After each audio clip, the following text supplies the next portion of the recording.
बिस्मिल्लाहिर्रहमानिर्रहीम। अस्सलाम वालेकुम, कैसे हैं स्टूडेंट्स आप सब। तो जी आज मेरे पास एक और न्यू पज़ल है और हम इस पज़ल को सॉल्व करेंगे।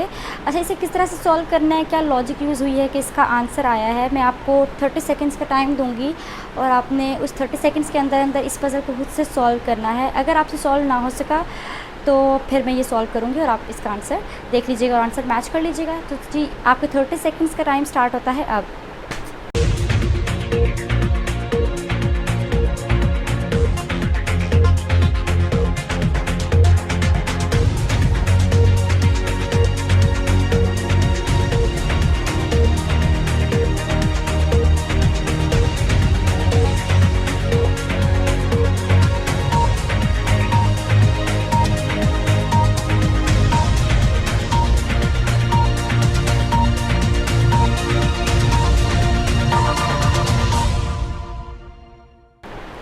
जी तो आपके 30 सेकंड्स का टाइम अब ख़त्म हो गया है। इस पज़ल को किस तरह से सॉल्व करेंगे, तो अगर आप देखें यहाँ पे क्या लिखा है, AT is equals to 4, at equals to 4, नीचे है cat is equals to 6, crow 8, brain equals to 10। Twister का पूछा गया, तो क्या लॉजिक यूज़ हुई है यहाँ पे कि ये आंसर दिए गए हैं और ट्विस्टर का आंसर किस लॉजिक के अकॉर्डिंग आएगा। तो अगर देखें यहाँ पे जो 2 अल्फ़ाबेट्स लिखे हैं कितने हैं, 2 हैं, 2 अल्फ़ाबेट्स लिखे हैं। तो 2 को किससे मल्टीप्लाई करें तो हमारे पास एट द एंड आंसर 4 आता है।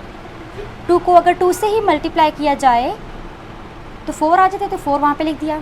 ऐसा ही है, तो देखते हैं क्या ये लॉजिक अगर फॉलो करते रहें तो हमारे पास सही आंसर्स आएंगे कि नहीं। चेक कर लेते हैं, मैच कर लेते हैं। कैट में कितने अल्फ़ाबेट्स हैं, कितने लेटर्स हैं, 1 2 3 3। तो 3 को मल्टीप्लाई करते हैं 2 के साथ, 6 आ गया।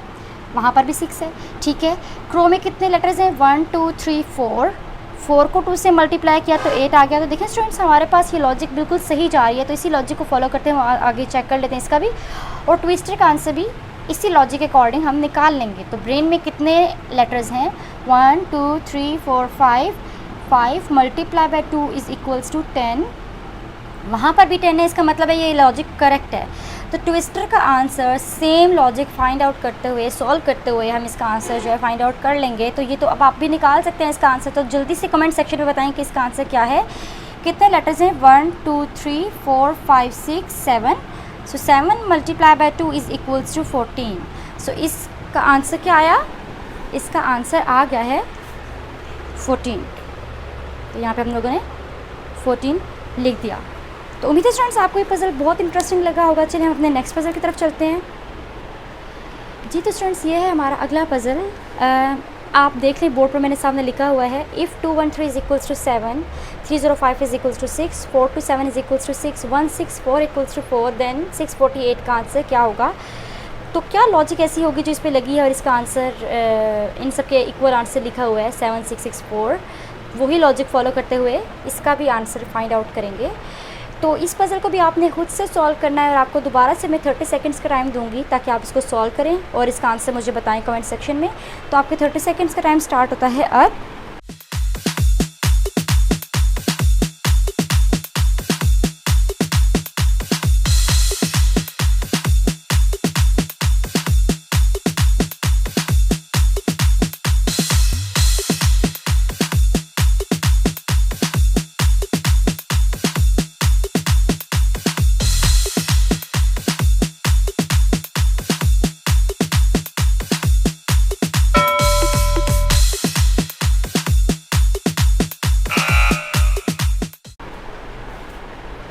जी तो आपके 30 सेकंड्स का टाइम अब ख़त्म हो गया है और उम्मीद है आपने इस पज़ल को सॉल्व कर लिया होगा। लेकिन अगर आपसे सॉल्व नहीं हुआ तो कोई बात नहीं, मैं सॉल्व करती हूँ। पहला क्या लिखा है, 213 इज़ इक्वल्स टू 7। तो अगर आप नोटिस करें तो यहाँ पे लिखा है 213। अगर 2 और 1 को कंबाइन कर दें तो बनता है 21 और साथ लिखा है 3।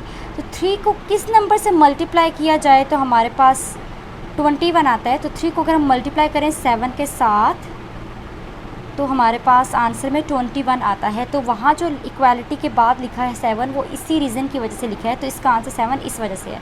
सेम लॉजिक अगर नीचे देखी जाए, देखिए 21 है, अब नीचे है 30। अब सेम लॉजिक यहाँ अप्लाई करें कि 30 को, ये 30 है पूरा और ये 5 है। अब 5 को किस नंबर से मल्टीप्लाई करें तो 30 आता है। 5 को अगर मल्टीप्लाई किया जाए 6 के साथ तो 30 आता है। ऐसा ही है, तो 6 वहाँ पर लिखा है। अब सेम लॉजिक नीचे 42 और 7। अब देखिए 7 को किस नंबर से मल्टीप्लाई किया जाए तो 42 आता है। 7 को अगर मल्टीप्लाई किया जाए 6 के साथ तो 7 6 42 होता है। तो इस 6 को हमने वहाँ आंसर में लिख दिया, इस 6 को भी आंसर में लिखा हुआ था और इस 7 को भी वहाँ पर आंसर में लिखा हुआ था। ठीक है, सेम लॉजिक यहाँ अप्लाई कर लेते हैं। 16 बन गया, दो नंबर्स को कंबाइन किया तो 16 और 4 यहाँ लिख लिए। ठीक है, अब 4 को किस नंबर से मल्टीप्लाई करें तो 16 आएगा। 4 को हम मल्टीप्लाई करें अगर 4 के साथ ही तो 16 आएगा और वो 4 हमने वहाँ पर लिखा है, ये वाला 4 वहाँ लिख दिया। उम्मीद है स्टूडेंट्स आपको ये लॉजिक समझ में आ गई होगी। तो अब इस 648 का आंसर तो इजीली हम निकाल सकते हैं। तो चलिए जल्दी से सॉल्व करें और इसका आंसर कमेंट सेक्शन में बताएं आप कि 648 किसके इक्वल आएगा। 6 और 4 को कंबाइन कर लेते हैं और 8 यहाँ लिखा। अब 8 को किस नंबर से मल्टीप्लाई किया तो 64 आया। 8 मल्टीप्लाई 8 करें तो 64 आता है। तो ये 8 हमने वहाँ पर लिख लेना है और इस पज़ल का आंसर 8 होगा। तो जी क्या आंसर बना हमारा, 8 आंसर बना। तो उम्मीद है स्टूडेंट्स आपको ये पज़ल बहुत इंटरेस्टिंग और बहुत ज़्यादा यूज़फुल लगा होगा। चलिए हम अपने नेक्स्ट पज़ल की तरफ चलते हैं। जी तो स्टूडेंट्स ये है हमारा अगला पज़ल और पज़ल बोर्ड पर दिया हुआ है। आप देख लें कि इस पज़ल में क्या करना है, किस तरह से हुआ है। देखें, ए ई को एफ़ के को लिखा है, ई एफ़ को के, जी एच को ओ के, सी आई को एल के। तो बी डी के बाद क्या आंसर आएगा। तो स्टूडेंट्स इसमें अब क्या लॉजिक हम यूज़ कर सकते हैं। अब देखिए सारे तो अल्फ़ाबेट्स ही हैं तो अल्फ़ाबेट्स की गेम ही होगी। तो क्यों ना हम सारे अल्फ़ाबेट्स को एक साइड पर लिख लें और फिर आइडेंटिफाई करने की कोशिश करें कि इसमें क्या क्या गया है। तो चलो मैं सब अल्फ़ाबेट्स को, सब लेटर्स को यहाँ पे लिखती हूँ। ठीक है, A B C D E F G H I J K L M N O. अच्छा ओ तक तो हो गया, O P Q R S T U V W X Y Z. आप कह रहे होंगे हम दोबारा से जो है अपने मोंटेसरी लेवल पे आ गए, ABCD पढ़ना शुरू हो गए। तो जी ये ABC की गेम ही है। तो स्टूडेंट्स अब मैंने आपको ये हिंट तो दे दिया है कि ABCDEFGHIJKLMNO तक आपने लिखनी है।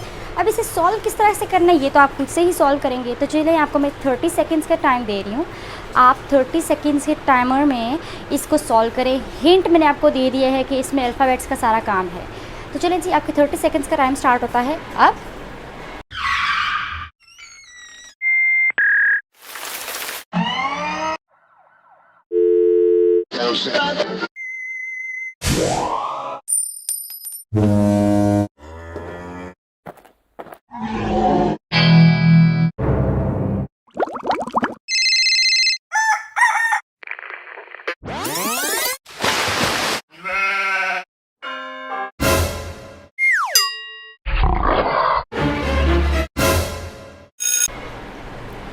तो जी आपके 30 सेकेंड्स का टाइम अब ख़त्म हो चुका है और उम्मीद है आपने इस पज़ल को सॉल्व कर लिया होगा और आपके पास आंसर आ गया होगा।